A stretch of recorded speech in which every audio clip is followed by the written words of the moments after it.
असल में विजय उत्सव का व्यक्तिगत जीवन में तथा सामूहिक जीवन में आनंद मार्ग के अनुसार क्या मतलब है, साथ ही साथ ये दुर्गा पूजा क्या है, कब से इसकी शुरुआत हुई और कैसे अभी पूरे भारतवर्ष में ये पूजा मनाई जाती है, इन सब बिंदुओं पर चर्चा करेंगे।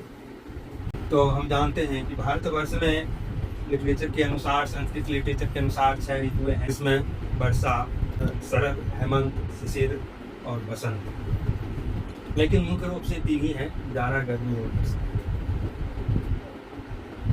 मनुष्य जब अपने अधिकार की प्रतिष्ठा के लिए संग्राम करता है तो वह उपयुक्त समय खोजता है। आपको पता होगा, सुने होंगे, ये राम रावण की जो लड़ाई जो भी है, जैसा भी है, लेकिन हम जो जानते हैं राम रावण की लड़ाई हुई तो ये चौमासा को छोड़ा गया, उसके बाद लड़ाई, मैंने शरद हेमंत ऋतु आया तब लड़ाई शुरू हुई। ये 3-4 महीने जो वर्षे के हैं इसमें लड़ाई नहीं हुई, तो संग्राम करने के लिए उपयुक्त समय चुना जाता है।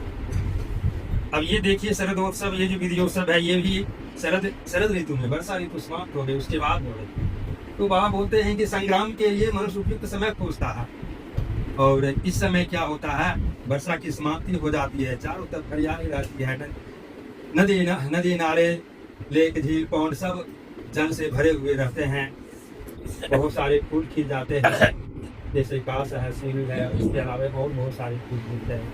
ये जो प्राकृतिक दृश्य है इस धरती की, बहुत ही अनुपम हो जाती है।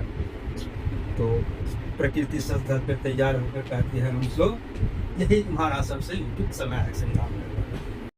फिर मनुष्य अपने प्रतिद्वंदी शक्ति के ऊपर वर्चस्व स्थापित करने के लिए संग्राम करता है। तो जब जीत होती है तो उसको बोलते हैं जय बोलते हैं, और यह जय जब परमानेंट होता है, अस्थायी होता है, तो इसको विजय बोलते हैं। और विजय के बाद जो उत्सव होता है उसको बोलेंगे विजय उत्सव। अब उत्सव का मतलब क्या होता है, हाँ बोलते हैं यहाँ सु धातु में अल प्रत्यय और उद उपसर्ग लगाकर, पहले सु धातु में अल उपसर्ग लगाते हैं तो सब बनता, सौ और सब बनता है। सौ शब्द की उत्पत्ति होती है, जिसका मतलब होता है नया जन्म ग्रहण करना।